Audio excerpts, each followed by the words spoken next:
গাজায় হামলা বন্ধে ইসরায়েল সরকারকে চাপ দিতে মার্কিন প্রেসিডেন্ট ডোনাল্ড ট্রাম্পের কাছে আহ্বান জানিয়েছে ইসরায়েলের ৬ শতাধিক অবসরপ্রাপ্ত নিরাপত্তা কর্মকর্তা।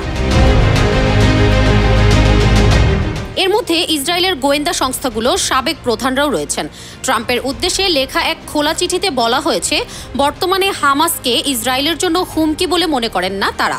আজ সোমবার এই চিঠি বিভিন্ন সংবাদ মাধ্যমে পাঠানো হয়েছে। তাতে বলা হয়েছে, ইসরায়েলিদের বড় অংশের কাছে আপনার বিশ্বাসযোগ্যতা প্রধানমন্ত্রী বেনিয়ামিন নেতানিয়াহু ও তার সরকারকে সঠিক পথে পরিচালনা করার জন্য আপনার সক্ষমতা বৃদ্ধি করে। গাজায় ত্রাণ ব্যবস্থাপনার সঙ্গে জড়িত ইসরায়েলি সংস্থা সিওজি এটি জানিয়েছে, গত সপ্তাহে ১,২০০ ট্রাকে করে ২৩,০০০ টনের বেশি মানবিক সহায়তা গাজায় প্রবেশ করেছে।